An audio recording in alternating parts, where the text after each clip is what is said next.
салом бинандагони азиз, хабарҳои Тоҷикистону ва ҷаҳонро аз радиои Озодӣ тақдими шумо мекунем. Имрӯз 16 январ аст. Нахуст нигоҳе ба номгӯи гузоришҳои аслии барнома. гази табиӣ дар Тоҷикистон 2 баробар арзон шуд, вале ронандагон барои поин бурдани роҳгиро саросима нестанд. газ арзон шуда ки масни ғарм дар кор мекунам, умам нархаю. таътили тӯлонӣ дар мактабу кӯдакистонҳо волидайнро ғофилгир кард. онҳо намедонанд фарзандонашонро бо чӣ машғул кунанд.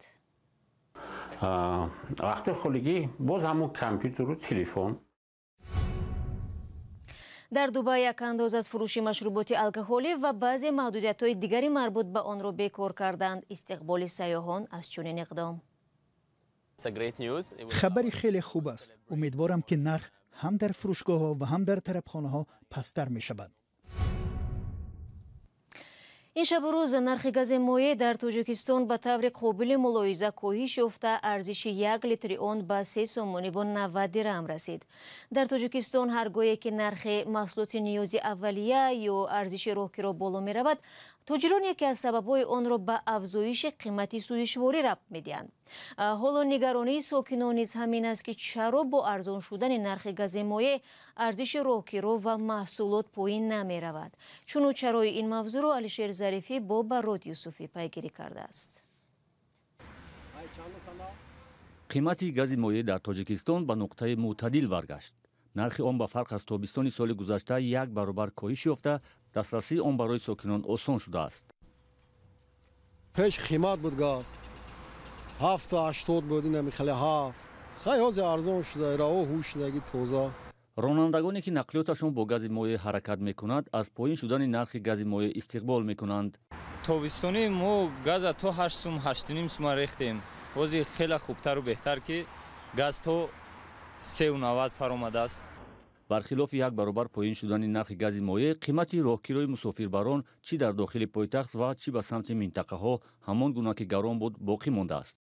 газ арзон шуда ки масни ғарм дар кор мекунам, умам нархаю. гарон боқӣ мондани роҳгиро ба самти минтақаҳои кишварро худи ронандагон тасдиқ мекунанд ва бар инанд ки бархе ронандаҳои мусофирбар аз фурсат сӯи истифода мекунанд. متاسفانه برای چی میخواد که مردم 120 150 170 پتر رسیدن یه چه چارچوب انصاف و بیرون ای همه حال اگر با حساب گاز بگردیم همون صد نرمان همون روزه که من یخی اشدی ترین بود در همون روز من ای نویه رشت 100 تومانی 7 کسب بار کردم من در همون روز یخ. абдуманон ширалиев, коршиноси иқтисодӣ ба ин назар аст ки дар шароити феълӣ зери таҳримҳо қарор гирифтани гази Русия боиси поин шудани қимати он дар кишварҳои дигари истифодабаранда шудааст. ду сабаби дигари поинравии қимати газ вуҷуд дорад. яке гармии бесобиқа дар аврупо дар зимистон ки яке аз бузургтарин масрафкунандагони газ аст. дигаре зери таҳрим мондани гази Русия ки дар натиҷаи таҳрим чун харидонааш камтар шуданд, мо нархи арзонтар пешниҳод мекунад ва арзоншавии газ дар Тоҷикистон бештар бастагӣ ба ин сабаби дуюм дорад, чун воридоташ ё аз Русия аст ё аз бозорҳое ки зери таъсири Русия қарор доранд, яъне кишварҳои Осиёи Миёна.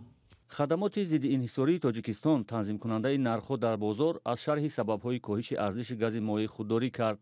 тибқи иттилои оҷонсии омори Тоҷикистон дар 10 моҳи соли гузашта дар ҳаҷми 329 000 тонна гази моеъ ба кишвар ворид шудааст. русия ва қазоқистон аз воридкунандаҳои аслии гази моеъ ба Тоҷикистонанд. ро меорем ба мавзӯъҳои дигар. таътили зимистона дар кӯдакистону мактабҳои миёнаи Тоҷикистон ки то чанд рӯзи дигар дароз шуд, ташвиши волидонро зиёд кардааст. агар аз як тараф ин тасмимро барои ҳифзи саломатии наврасон муҳим медонанд, аз сӯи дигар волидоне ки дар хона барои нигоҳубини онҳо дастёр надоранд, маҷбур шуданд ба рухсатӣ бемузд бароянд. вазорати маориф ва илми Тоҷикистон гуфт барои 2 ҳафтаи таътили тамдидшуда барномаи вижа надорад, вале хонандагон метавонанд ба омӯзиши забонҳо машғул шаванд. ҳамкорони мо Сарвинози Рӯҳулло ва Нигораи Фазлиддин бо волидону худи хонандагон суҳбат намуда ин гузоришро таҳия карданд. сармои қаҳратун ки мардуми Тоҷикистонро ба танг овардааст, мақомотро маҷбур кард таътили зимистона дар кӯдакистону мактабҳои миёнаро то чанд рӯзи дигар дароз кунад. ин тасмим ташвиши волидонеро ки мисли Алиҷон Исоев фарзандони мактабхон дорад зиёд кардааст. غیر از درس‌های иловагӣ ки ино забони англисӣ меомӯзанд, онҳо хай дар хона бештар хай ба модарашон ёрдам мекунанд. вақти холигӣ боз ҳамун компютеру телефон. баъд ҳафтаи хай 2 маротиба мо боз рафта пиронсолоро хабар гирифта, акун модари пир дорем. Мана дидам мо аз ҳамунҷо омадем. ҳамуна кам-кам нигоҳ бин мекунам.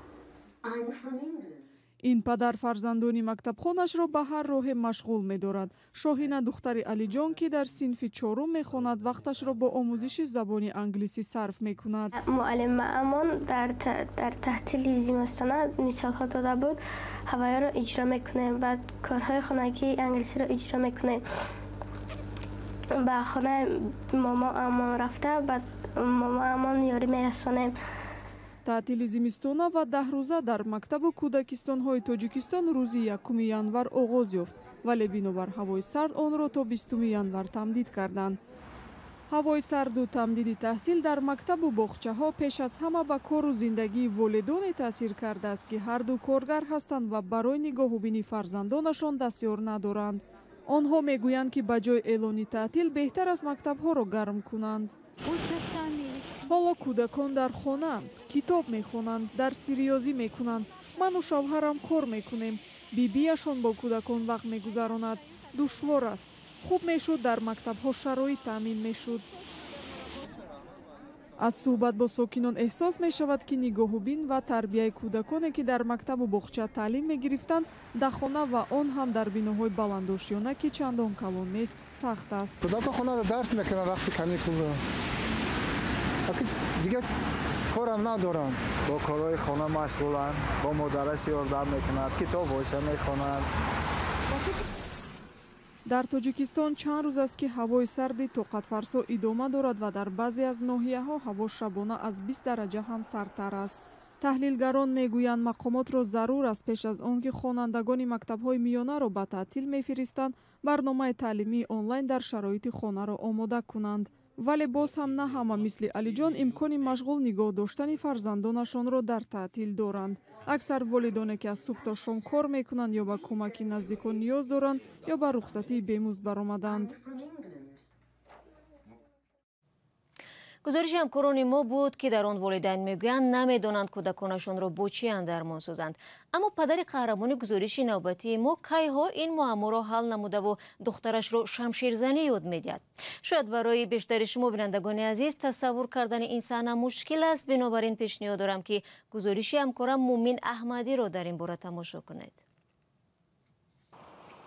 аниса сокини 11-солаи шаҳри Душанбе ба машқи шамширзанӣ омода мешавад. варзиши қадимие ки ҳоло дубора дар Тоҷикистон талоши эҳёи онро доранд. ӯ аз камтарин шогирдони падараш аст. падараш мураббии дарси шамширзанист ва ба хотири ҷалби дигарон аввал духтари худашро шамширзан кардааст. аниса дар мусобиқаҳои берун аз кишвар Тоҷикистонро муаррифӣ мекунад.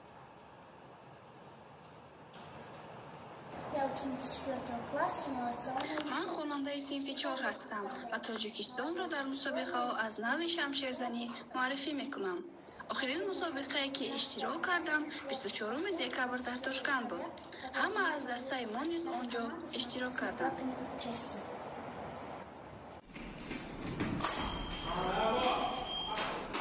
سیزده سال پیش در تاجیکستان فدراسیای شمشیرزنی تشکیل یافت و چند سال پیش مکتب برای درس شمشیرزنی در دوشنبه سازمان دادند. رستم نسیمов سرمربی اوید به شمشیرزنی است. او حالا نزدیک به 10 شاگرد را در مکتب در ناحیه سینای دوشنبه تعلیم می‌دهد. البته ما خیلی خوشحال هستیم از اون که امروز در جمهوری تاجیکستان این گونه نمودی زیبا تاریخی و المپی رشد و احیا گشته ایستاده است و البته توجه زیاد ما بیشتر به کودکان و نوجوانان می‌دهیم برای اون که شما می‌دونید آینده ملت این کودکان و نوجوانان می‌باشند.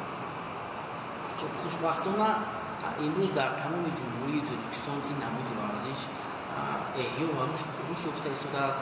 албатта ягон соҳа ягон варзиш бемушкилӣ нест. имрӯз мушкили варзиши мо ин албатта набудани сарпараст мебошад. محمد 15 ساله 3 سال است که در مرکز شمشیرزنی تعلیم میگیرد. او هم در مسابقه های بیرون از تاجیکستان پیروز شده است. من از کشف‌زدم محمد خواننده صنف 10 مکتب میانه باشم. طول 4 سال میشود که در این نمود ورزش تمرین نموده ایستاده‌ام.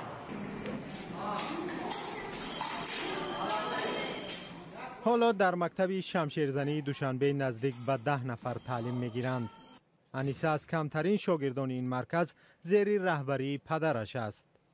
رستم باور دارد که مثل دختری او صفی نورسان در این مکتب بیشتر خواهند شد. او شمشیرزنی را ورزش می‌داند که جسم و روح و ذهنی نورسان را قوی می‌سازد. شما برنامه اخباری رادیو آزادی رو تماشا دارید. چند روز از این جانب در دوبای یکی از امارات متحده عرب که با جلب سیاحان خارجی معروف است 30% انداز از فروش مشروبات الکلی و بعضی محدودیت‌های دیگری مربوط با این ساحه لغو گردید. خبرنگار ریترز از چند طرفخانه مدینه جمیره دوبای زیارت کرده گزارش تهیه نموده است که حالا آن را کیومرثی عطا برای شما تقدیم می‌کند.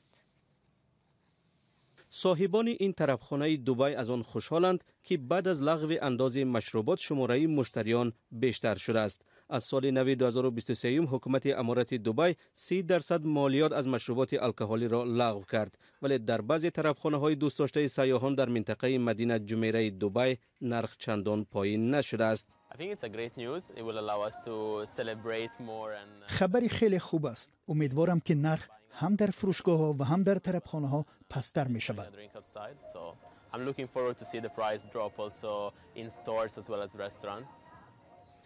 ریچارد کوولینگ مأمور مؤسسه هاسپیتالیتی گیتس که در این منطقه مؤسسه تشویق سیاحان را بر دوش دارد بر این نظر است که تأثیر لغو انداز مشروبات باعث افزایش شماره سیاحان می شود. این خبر خوشحال کننده است. در ساحه قبول مهمانان ما وضع مشکل داریم. در دوام 12 ماه گذشته نرخ بلند شده است. نرخ روغن، نرخ نیروی برق را بینید.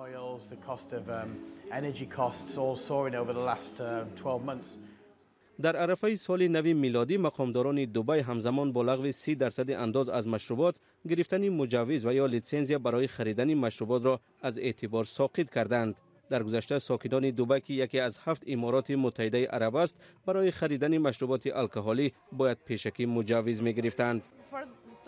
درباره سیاحان چیزی نمیگویم. آنها به اینجا می آیند که پول خرج کنند. برای ساکنان امارات خوب است. قبلا آنها باید مجوز و دیگر اسناد می گرفتند. حالا خوب شد. دوبای یکی از 7 منطقه دوست داشته سیاحان در جهان بوده. مقامدارانش امیدوارند که تا سال 2025 سالانه کمش 25 میلیون سیاح را به این گوشه عالم جلب کنند. در این امارات بخش سیاحی و اقتصادی به هم آمدند که به قول کارشناسان از اهمیت ساحه توریسم شهادت می‌دهد. در سال 2022 دوبای بیش از 7 میلیون سیاح را قبول کرده است که در مقایسه با سال 2021 زمان اوج پاندمی کرونا ویروس 183% بیشتر بوده است. و با امر پرزیدنت ازبکستان شوکت میرزیویف شهرداری پایتخت شهر توشکند جهانگیر اوتاجونов و چند مقامداری دیگری ساحه انرژی برای ناکامی در آمادگی به سرمای شدید شب روز اخیر از وظیفه برکنار شدند. جلسه که روز 16 ینور برپا شد به موضوع بحران انرژی در ازبکستان بخشیده شد. به نوشته رادیوی آزادلیک در این جلسه معاون وزیر انرژی شیرزاد خوجای و رهبر اداره ایستگاه‌های گرمایدهی فراد عبدالرحمانوف از مقام‌هایشان برکنار گردیدند. بینندگان عزیز برنامه اخباری آزادی به پایان رسید ولی نشر خبرها با عکس و ویدیوها هر ساعت در سامانه رادیو آزادی و صفحه‌های ما در شبکه‌های اجتماعی ادامه دارد. اگر شما هم شاهد حادثه شدید لطفاً با ما در میون بگذارید. شما رو فردا در برنامه منتظریم. خدا نگهدارتان و خود را احتیاط کنید.